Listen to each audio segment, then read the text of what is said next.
Vous écoutez un podcast qui pourrait peut-être vous intéresser. En réalité, nous sommes des fantômes, mais... Vos histoires ne m'intéressent pas.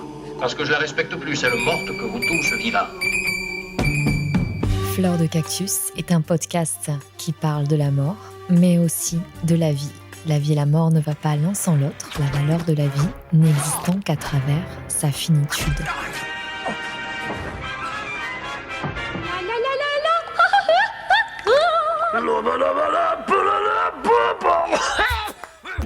Comment l'acceptation de la mort pourrait nous permettre de mieux appréhender notre vie et plus précisément de transformer la façon dont on vit, dont on aime et dont on décide. Je suis Susanna Darcambel, créatrice de ce podcast, et je vous souhaite une très belle écoute.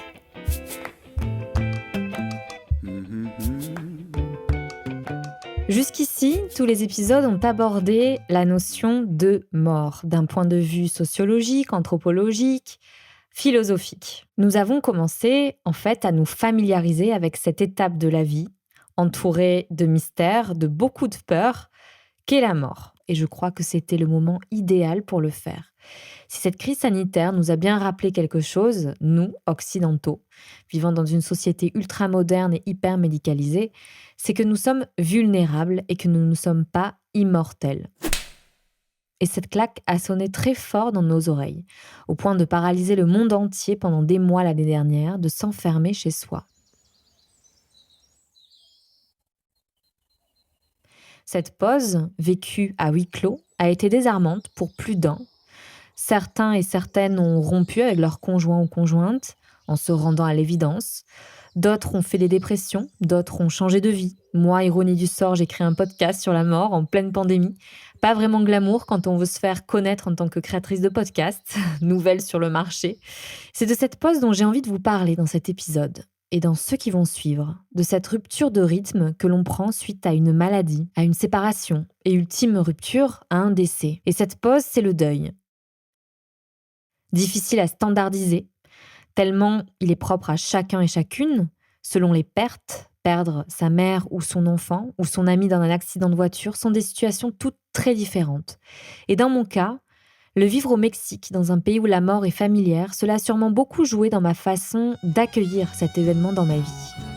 Un día volviste a mi vida, el destino te mandó. Cela faisait quelques semaines que je passais mon temps avec Ulises et son chéri, Fernando, à aller au cinéma, à manger des tacos sur les places du marché, à écouter de la musique, à danser, à papoter, bref, à passer du bon temps.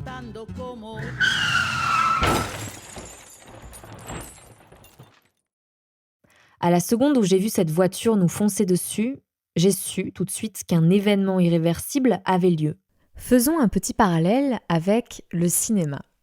Le cinéma utilise le freeze frame, autrement dit en français, l'arrêt sur image, comme Tarantino adore le faire d'ailleurs. Et l'effet principal de ce procédé est de mettre l'emphase sur ce qui est en train de se produire et qui va changer tout le cours de l'histoire du protagoniste. Comme pour faire croire au public qu'à ce point crucial de l'histoire, tout peut changer. Et dans le même temps, paradoxalement, le réalisateur invite le public à se rendre compte que l'histoire ne suit qu'un script. Tout est écrit à l'avance.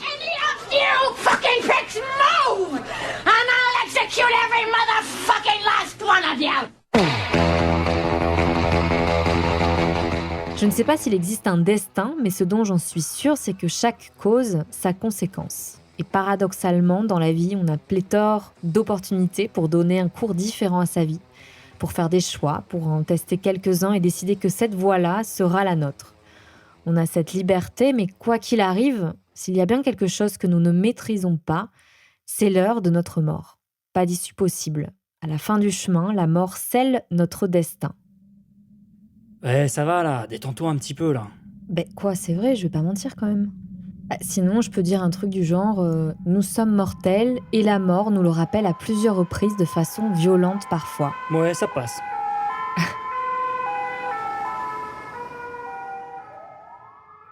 Les personnes à l'arrière de la voiture étaient inconscientes. Mon cousin, à côté de moi, avait le visage couvert de sang. Il marmonnait et se touchait le visage. Je suis sortie, pliée en deux. La première pensée a été Je suis en vie, merci mon Dieu. Remercier plus grand que soi était comme normal pour moi. J'aurais dû m'écraser sur ce pare-brise pour de multiples raisons, la première étant que je n'étais pas attachée. Le rêve de la veille, prémonitoire aux coïncidences dont j'ai fait allusion précédemment dans un autre épisode, m'avait comme préparée, entraînée à m'accrocher de toutes mes forces pour ne pas être catapultée en avant. Au fur et à mesure, une impression bizarre m'envahissait, une impression de dissonance. Le simple fait d'être en vie alors que mon ami agonisait sous nos yeux impuissants, pendant que les secours arrivaient, sonnait un peu faux. Il y a une seconde encore, on était tous ensemble dans la même voiture, avec les mêmes personnes, en respirant le même air. Demain, une autre vie sans lui se dessinait. Hier n'existe déjà plus.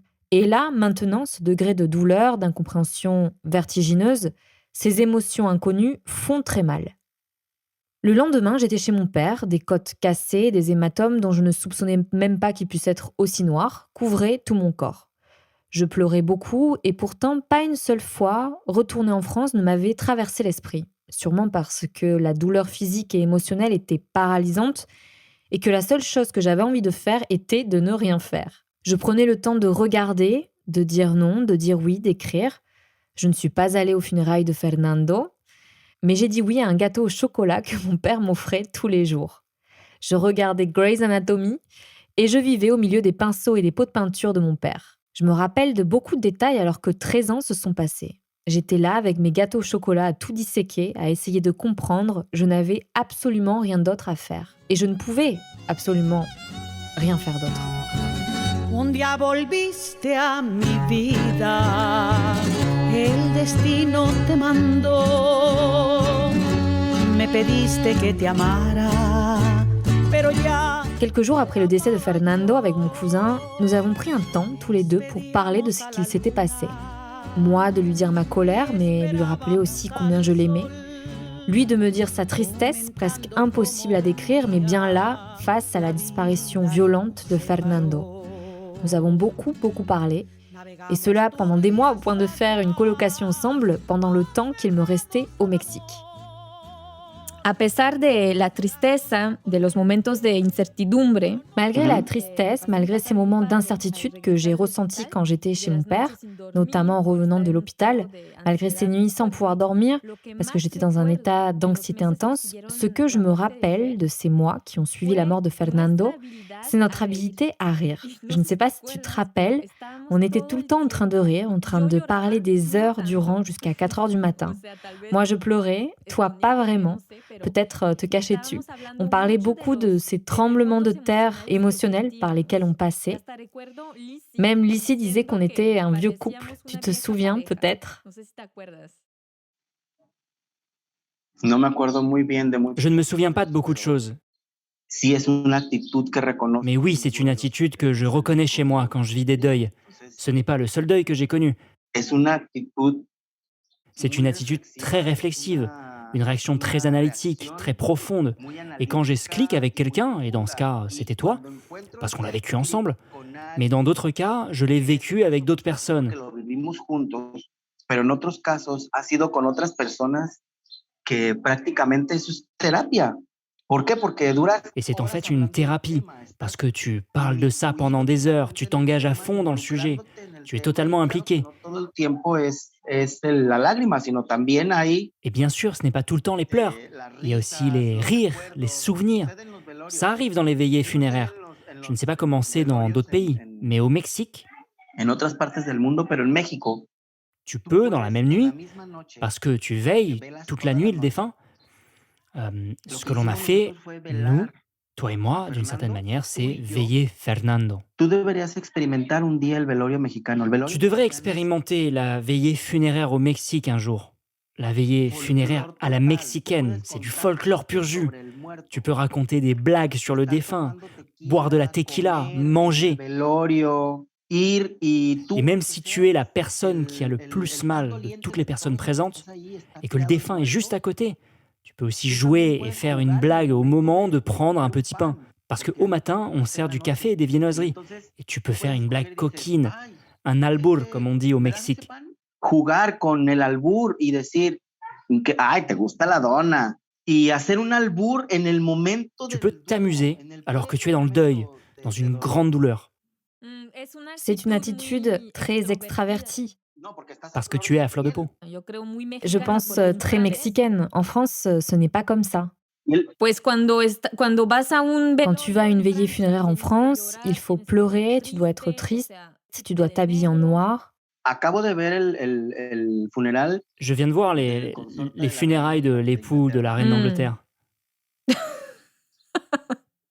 O sea, acá tenemos a veces despedida. Ici, on a parfois des au revoir, les au revoir de Fernando. Au moment où les personnes qui portaient le cercueil de Fernando se sont mises à marcher, quelqu'un s'est mis à chanter Cruz del Olvido. La barca en que me iré lleva una cruz de olvido, lleva una cruz de amor, y en esa cruz sin ti me moriré de hastío. Hasta la piel se me... D'en parler, ça me donne la chair de poule. Corremos el camino de... On a parcouru le chemin d'ici jusqu'à sa dernière demeure avec de la musique, en nous rappelant de la fois où on a eu une cuite ensemble peut-être. Es una especie de fiesta dolorosa. C'est comme une fête douloureuse. Et ce qu'on a eu ensemble, toi et moi, on a eu notre propre fête douloureuse. Que la estamos teniendo. On est en train de vivre même là. C'est un deuil à distance, analytique aussi. ¿Cuáles son las enseñanzas que sacaste? Quels sont les enseignements de ces états d'âme par lesquels tu es passé? Las enseñanzas creo que son debemos... Je crois que c'est il faut continuer. El más importante de todos los mensajes ocultos. Le plus important de tous les messages occultes de ces rires et larmes, dans notre façon de partager ma douleur, de partager ta douleur, et expliquer, essayer de donner une réponse à tout ce qui nous arrive. Está pasando y de expresar mis emociones. D'exprimer mes émotions, de te raconter pourquoi je n'arrive pas à dormir et ce qu'il se passe quand j'essaye de dormir. Et tout ça, l'enseignement général et total, c'est on va aller de l'avant. Il faut continuer parce que c'est la vie. Lo que estábamos haciendo era tratar de comprender la muerte. Ce qu'on essayait de faire, c'était de comprendre la mort. Lloraré como lloran los hombres por haberte querido yo tanto. Los meses pasaron, los años, y has hecho muchas cosas. Les mois se sont écoulés, les années, tu as fait beaucoup de choses, tu as créé beaucoup de choses. Est-ce qu'il y a un lien avec cette perte, ce deuil, cette nouvelle vie sans Fernando en fait? Sí, Oui, yo je vais essayer de le dire d'une manière très... Je sais pas comment le dire. voy a tratar de no herir, Je vais essayer de ne froisser personne. pero yo recomiendo ampliamente. Mais je recommande vivement que les personnes vivent leur deuil. Nosotros vivimos duelos constantemente. Nous vivons constamment des deuils, nous les humains. Même le plus petit des deuils, il ne faut pas l'ignorer. Es una llave para la creatividad. C'est une clé pour la créativité, c'est une clé pour le développement humain, parce que rien de mieux que la résilience pour te grandir, pour te changer, te transformer, Transformarte y descubrir cosas en ti que no te faire découvrir des choses en toi qui étaient alors invisibles. hay nuevos poderes, nuevas Il y a de nouveaux pouvoirs, de nouvelles façons de te connaître, interpretarte a ti mismo. de nouvelles façons de faire, de nouveaux chemins à parcourir. Il me semble que oui, on change beaucoup. On se crée une nouvelle figure, Una nueva manera de ver la vida y eso une nouvelle façon de voir la vie, et c'est un outil indispensable pour vivre, pour continuer et pour créer et te convertir en une nouvelle personne. Pues estoy totalmente de acuerdo contigo porque... Eh bien, je suis totalement d'accord avec toi, car en fait, je me rappelle que quand on s'est revus, et je crois qu'à ce moment-là, je vivais au Népal et j'étais venue au Mexique. Et je t'ai dit que je m'étais rendu compte que cet événement, même s'il avait été douloureux, horrible, traumatisant, il avait été aussi un trésor d'enseignement. Il a changé ma vie. J'ai compris qu'il était important de vivre ma vie de façon très qualitative. En peu de temps, j'ai trouvé l'école où je voulais étudier et continuer mes études. Je n'avais aucune idée de ce que je voulais faire quelques mois auparavant, avant l'accident, et cela a été le cadeau que j'ai reçu de cette mort. Aller à l'essentiel est plus facile après un événement pareil. Tu sais comment tu ne veux plus perdre ton temps, tu ne veux plus perdre ton temps avec des personnes qui n'en valent pas la peine. Je suis devenue plus sélective et plus sincère avec moi-même. El punto medular de lo que estás hablando es Le point que important de ce este dont tipo tu de parles, duelo c'est que ce type de deuil lié à la mort, c'est ça. es que el aprendizaje más L'apprentissage le plus importante que hay important en qu'il y a dans un deuil, quand tu te confrontes à lui, es parce que tu as porque vu la viste la mort, muerte, porque trataste parce que tu de as essayé de entender la muerte, comprendre la mort, trataste de parce que tu as été comprender la témoin de la muerte, mort, porque fuiste tu testigo de apprécies la plus muerte. ta vie Entonces et tu es aprecias plus más tu vida y sensible eres pour más voir les choses sensible que para tu veux. poder ver Tu valorises las ton cosas temps. que quieres. Tu Valoras valorises tu une tiempo, seconde. valoras un segundo. Ça, Este es c'est une un seconde. segundo. ¿Cuánto no daría Fernando en Combien sus últimos Fernando momentos n'aurait pas de donné dans ses derniers agonía instants d'agonie de pour estar être aquí con ici su avec madre sa que le mère va a preparar su qui va me comida préparer son plat favorita? préféré. Et ça, Yo je lo lui donne valoro beaucoup tanto, d'importance. o sea, Je vois l'effort que sa maman fait pour me faire plaisir avec ses plats, estoy seguro que lo hace qui pensando le en que fait su en hijo pensant podía que haber son fils podía aurait aussi disfrutarlo de profité de esta cette manera. façon-là, Y a través et à de travers moi, y de et de le vivre d'une manière fabuleuse, de me donner à fond dans l'expérience, j'honore la mémoire de Fernando, où je partage du temps avec sa maman. en este momento en el que estoy compartiendo tiempo con su mamá. Et c'est un apprentissage fabuleux. Savoir apprendre à apprécier la vie. Eso no cualquiera, la Pas gente n'importe qui se rend compte de ça. On s'est habitué à vivre comme un automate. y no apreciamos muchas cosas de Et on n'apprécie pas beaucoup de choses de la vie jusqu'à ce qu'on se confronte à la mort.